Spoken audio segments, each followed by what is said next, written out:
Good morning. Welcome to Kenya News Update today. I'm your host, and we're coming to you live from our Nairobi studios. In a major announcement that could reshape Kenya's capital city, President William Ruto has declared plans to finally move the notorious Dandora dumpsite. This isn't just about moving trash, it's about a 4 billion shilling vision to transform Nairobi into what the president calls a world-class city. But can this ambitious plan succeed where decades of promises have failed? Today, we're diving deep into the politics, the people, and the profound challenges of cleaning up one of Africa's largest and most problematic landfills. We'll hear from environmental experts, community leaders, and political analysts. We'll examine the staggering statistics and ask the tough questions about funding, timelines, and the fate of the thousands who depend on the dump site for their livelihood. This is a 12-minute deep dive into a story that touches on public health, urban planning, economic survival, and national pride. Let's begin. Our first chapter takes us to the heart of the matter, Dandora itself. For those unfamiliar, the Dandora dump site is not just a landfill. It's a sprawling, 30-acre ecosystem of waste and survival on Nairobi's eastern edge. Established in the 1970s, it was declared full and a serious health hazard by a United Nations report over 2 decades ago. Yet, it has continued to grow, receiving an estimated 2,000 to 2,500 tons of Nairobi's solid waste every single day. That's a mountain of garbage, equivalent to the weight of about 200 large elephants, dumped daily into a community of over 1 million people. The visual and olfactory assault is one thing, but the health impacts are catastrophic. Studies have shown dangerously high levels of lead, mercury, and other heavy metals in the soil and in the children who live nearby. Respiratory diseases, cancers, and skin conditions are rampant. Yet within this toxic landscape exists a parallel economy. An estimated 3,000 to 6,000 waste pickers, known as chakoras, comb through the refuse daily, salvaging plastics, metals, and organic matter to sell for recycling or reuse. For them, the dump site is not a blight but a breadbasket. This is the complex reality President Ruto is now pledging to dismantle.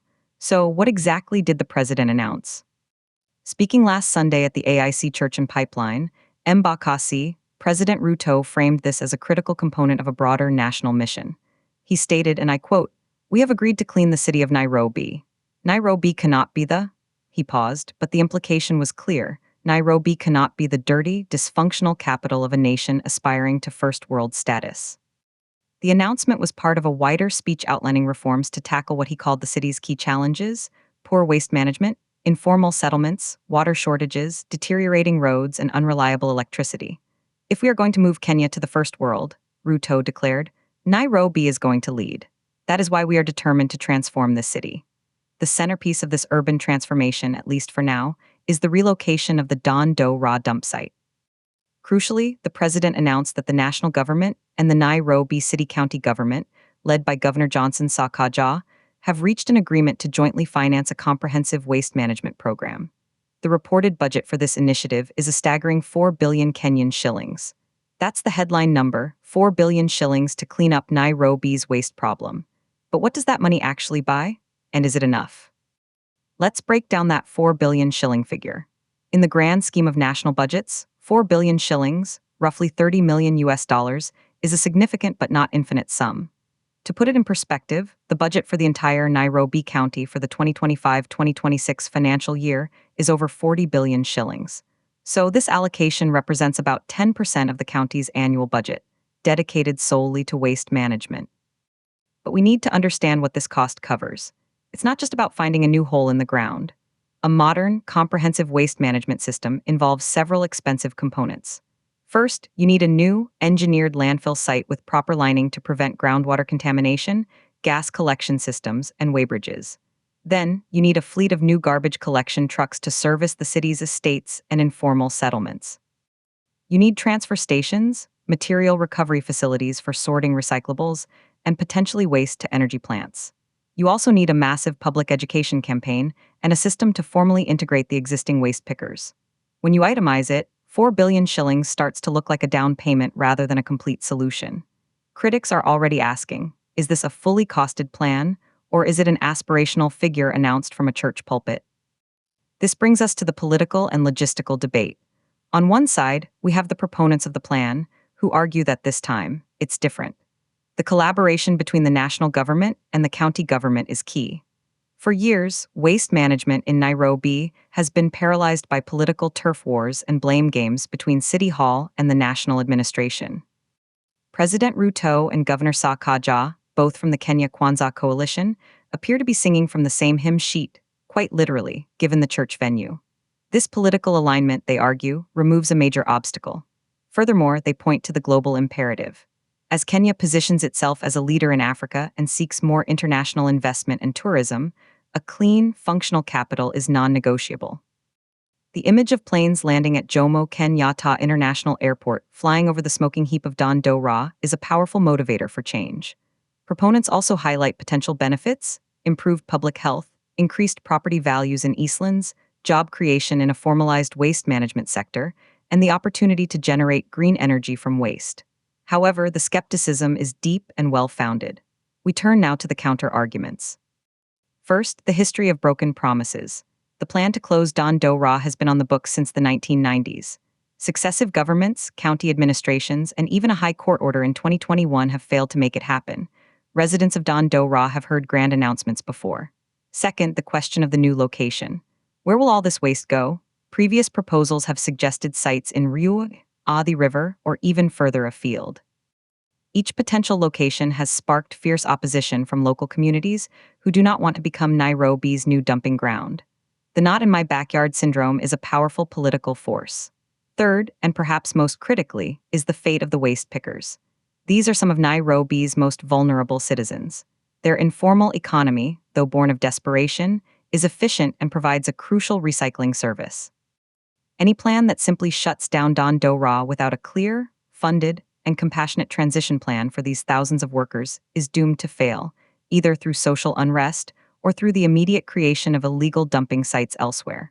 As one community organizer told me, "You cannot erase our kitchen without giving us a new stove." Let's visualize the scale of the challenge with some key metrics. The daily intake of waste at Dandora is a critical figure. Our research indicates that between 2,000 and 2,500 metric tons of solid waste are deposited at the site every day. To give you a sense of scale, that's enough garbage to fill an Olympic-sized swimming pool to the brim roughly every 2 days. Over a year, that accumulates to nearly 900,000 tons of waste. Now, compare that to the capacity of a modern, engineered landfill. A well-designed site might handle similar volumes, but the cost of building it to environmental standards is enormous. The 4 billion shilling budget must confront this relentless daily deluge. Furthermore, Nairobi's population is growing, meaning waste generation is only increasing. The plan isn't just about moving a static pile, it's about intercepting and processing a growing river of refuse. Beyond the dump itself, President Ruto's vision touches on Nairobi's other chronic issues. He spoke of tackling informal settlements, water shortages, and bad roads. These are all interconnected. Many informal settlements lack basic sanitation, contributing to the waste problem. Water shortages mean less capacity for cleaning streets. Deteriorating roads hinder garbage collection trucks. It's a vicious cycle. The question is whether the waste management plan is a standalone project or the first domino in a coordinated urban renewal strategy. The president's rhetoric suggests the latter, but the lack of detailed, published master plans for these other areas leaves room for doubt. Can Nairobi truly become a world-class city, while vast swathes of its population live in slums without water or title deeds? The Dandora plan is a test case for the government's ability to execute complex, multi-stakeholder urban projects. We now bring in perspectives from our panel. Joining us remotely is Dr. Aisha Mwangi, an environmental scientist from the University of Nairobi. Dr. Mwangi, based on your research, what is the single biggest environmental risk if Dandora is simply relocated without a systemic change? Dr. Mwangi highlights the groundwater contamination, a ticking time bomb. Thank you. Also with us is Michael Omondi, a representative from the Dandora Community Justice Center. Michael, what is the community's primary demand in this process? Inclusion and jobs, a clear and urgent demand. Finally, we have political analyst Wanjiru Mathoni. Wanjiru, is the political will truly different this time, or is this a convenient church announcement? A point about coalition cohesion being a double-edged sword. Thank you all. The consensus from our experts seems to be cautious, conditional support. The plan has potential, but its success hinges on transparency, community involvement, and meticulous execution. areas where Kenyan mega projects have often stumbled. Looking ahead, what are the next steps and how can we measure success? The first tangible milestone will be the publication of a detailed project plan. This must include the selected new site, an environmental impact assessment, a clear timeline, and a breakdown of the 4 billion shilling expenditure. The second will be the establishment of a transition board that includes representatives from the national government, the county, environmental groups, and the Dandora waste pickers associations. Success shouldn't just be measured by the closure of Dandora. It should be measured by air and water quality improvements in East Nairobi, by the percentage of waste being formally recycled, by the number of former waste pickers gainfully employed in the new system, and by the consistent collection of garbage across all city neighborhoods, not just the affluent ones. A 1-year timeline would be ambitious but credible for initiating the transition. A 5-year horizon is likely needed for full systemic change. In conclusion, President Ruto's announcement to move the Dandora Dumpsite is a bold and necessary pledge. It acknowledges a national embarrassment and a public health crisis. The commitment of 4 billion shillings and a rare collaboration between levels of government provides a glimmer of hope. However, hope is not a strategy. The ghosts of failed past plans loom large. The residents of Dandora deserve more than promises. They deserve a healthy environment. The waste pickers deserve more than eviction. They deserve economic inclusion. And all Nairobians deserve a functional waste management system that doesn't require heroic political announcements every few years. This plan is a test of Kenya's governance maturity. Can we move from grand rhetoric to gritty, inclusive, and sustainable implementation?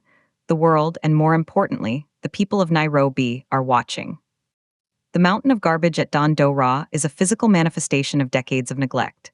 Moving it will require moving more than just trash. It will require moving hearts, minds, and entrenched systems. We will be following this story closely. For now, this is Kenya News Update Today. Subscribe to Kenya News Update Today for continued coverage of this and other critical stories shaping our nation. Thank you for watching.